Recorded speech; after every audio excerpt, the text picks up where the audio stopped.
Berdasarkan hasil survei terbaru yang selenggarakan LSI Rawamangun, Jakarta Timur menyatakan bahwa Ketua Umum Partai Gerindra itu sebagai calon presiden, capres, yang paling potensial untuk lolos ke putaran kedua pemilihan presiden, Pilpres 2024 tutur peneliti LSI, Adji Alfarabi. Survei yang digelar lembaga yang didirikan oleh Denny Januari Ali ini berlangsung pada 3-14 Mei 2023. Adji menyatakan mereka mewawancarai 1.200 responden. Pemilihan responden dilakukan dengan metode acak, bertingkat, margin of error dari survei ini diklaim mencapai kurang lebih 2,9%. Pasalnya, di antara dua calon lain, baik Ganjar Pranowo maupun Anies Baswedan, elektabilitas Prabowo terlihat paling moncer, sehingga terbuka peluang masuk Pilpres putaran kedua.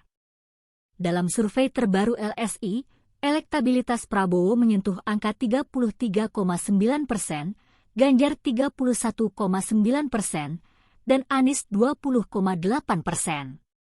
Sisanya, 13,4% tidak menjawab.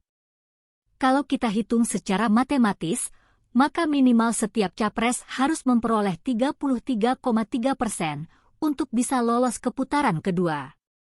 Oleh karena itu, dari 3 nama saat ini yang telah memenuhi ambang batas, minimal adalah Capres Prabowo Subianto dengan angka 33,9%, kata Adji. Kenapa Prabowo dapat peningkatan pesat? Ini dikarenakan Prabowo lebih nasionalis.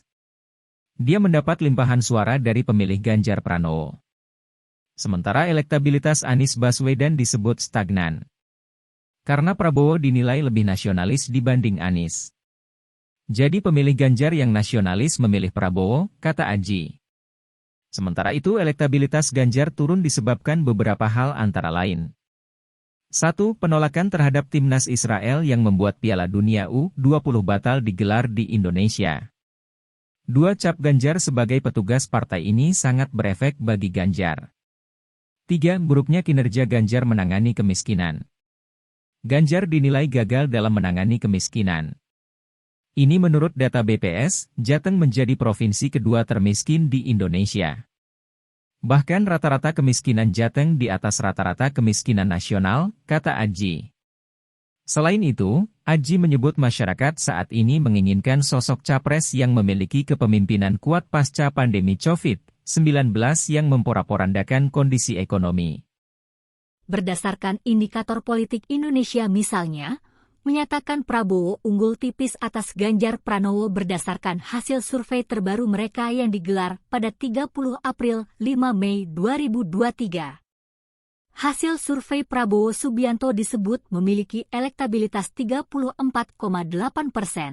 sementara Ganjar Pranowo 34,4%. Anies Baswedan tertinggal dengan elektabilitas hanya 21,8%, sementara itu 8,9% tidak menjawab. Demikian hasil perolehan suara menurut lembaga survei di Indonesia.